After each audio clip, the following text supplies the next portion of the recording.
कद्दू की सब्जी तो आपने बहुत बार खाई होगी, पर आज हम बनाने जा रहे हैं कद्दू के मीठे पकोड़े या कद्दू के गुलगुले, जिसे बच्चे और बूढ़े सभी मजे के साथ खाएंगे। और इसे कितना भी खाओ, आपका मन तो कभी नहीं भरने वाला। तो बिना किसी देरी के चलिए सुपर डिलीशियस रेसिपी को बनाने की शुरुआत करते हैं। हेलो दोस्तों, मेरा नाम है जॉन और आप देख रहे हैं मेरा चैनल जॉन्स किचन। तो चलिए लेट्स गो। तो सॉफ्ट जूसी कद्दू के मीठे भजिए या मीठे गुलगुले बनाने के लिए यहाँ पे मैं ले रहा हूँ 250 से 300 ग्राम के करीब कद्दू, यानी कि पम्पकिन। और आपको अंदर से पका हुआ पम्पकिन का ही इस्तेमाल करना है, इससे ही भजिए मीठे बनेंगे और टेस्टी भी बनेंगे। तो इस बात का आपको ध्यान रखना है। अब एक पीलर की मदद से पम्पकिन के जो ऊपर का स्किन है उसे हम निकाल देंगे दोस्तों, क्योंकि भजिए में हम अंदर का सिर्फ पीले वाले हिस्से का ही इस्तेमाल करने वाले हैं। तो उसके लिए कद्दू का स्किन अच्छी तरीके से निकाल लेंगे हम इस तरीके से। तो देख सकते हो आप, कद्दू की स्किन हमने अच्छी तरीके से और पूरी तरीके से निकाल लिया है। अब इस कद्दू को हम कट कर लेंगे और इसके जो अंदर के बीजे हैं वो निकाल लेंगे सबसे पहले हम दोस्तों। अब कद्दू को हम छोटे छोटे पीसेस में कट कर लेंगे दोस्तों। जितने छोटे पीसेस रहेंगे कद्दू उतने ही जल्दी अच्छे से पकेंगे। तो देख सकते हो आप, कद्दू को हमने छोटे छोटे पीसेस में कट कर लिया है। तो इनका शेप देखिए इस तरीके से रहना चाहिए। अब इन सभी कटे हुए कद्दू को एक बाउल में डाल देंगे हम और इन्हें साफ पानी से धो लेंगे हम कुछ 2 से 3 बार। अब बढ़ेंगे हम इसके नेक्स्ट प्रोसेस की ओर। तो यहाँ पे हम एक कुकर ले लेंगे और हमने जो कद्दू की पीसेस को कट करके रखा था वो इसके अंदर डाल देंगे दोस्तों हम। अब इसमें हम डालने वाले हैं 1 कप के करीब साफ पानी। अब इसके बाद हम कुकर का ढक्कन लगा लेंगे और कद्दू को हम पका लेंगे कम से कम 5 सीटी होने तक।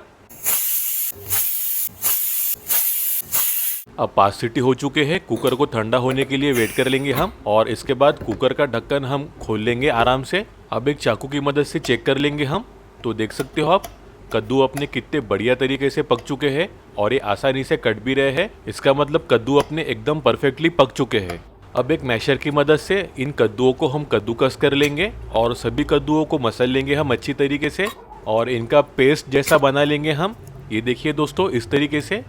अब इसके बाद में एक मिक्सी पॉट या मिक्सी जार ले लेंगे हम और इसमें हम डालने वाले हैं 1 कप के करीब शुगर यानी कि चीनी।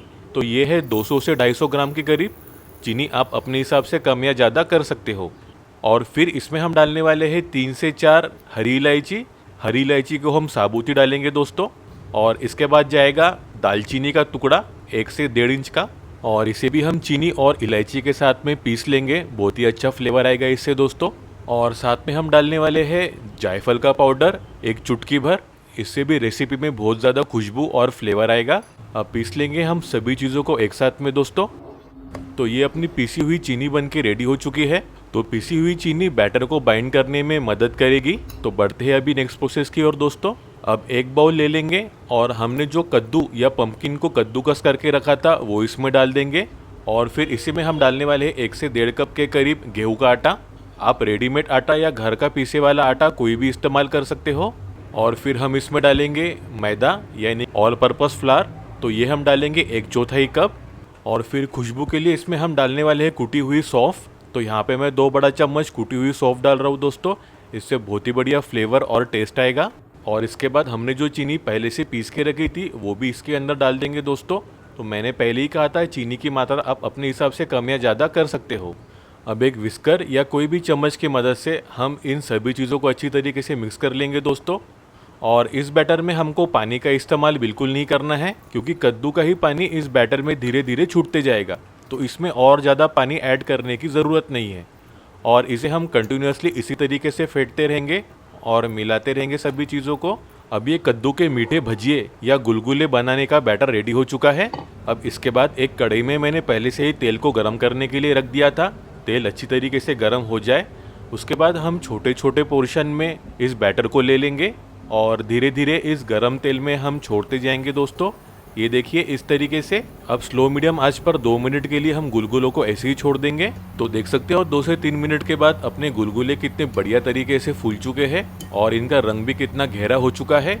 देख सकते हो आप, दिखने में कितने लाजवाब लग रहे हैं और इसमें से खुशबू भी बहुत ही ज़बरदस्त आ रही है। मेरे मुंह में तो अभी से पानी आना शुरू हो गया है। और ये मीठे गुलगुले जितने भी खाओ आपका मन कभी नहीं भरेगा। और इसके ऊपर से थोड़ा शुगर पाउडर को डस्ट कर लेंगे हम, जिससे दिखने में और ज़्यादा बढ़िया लगेगा।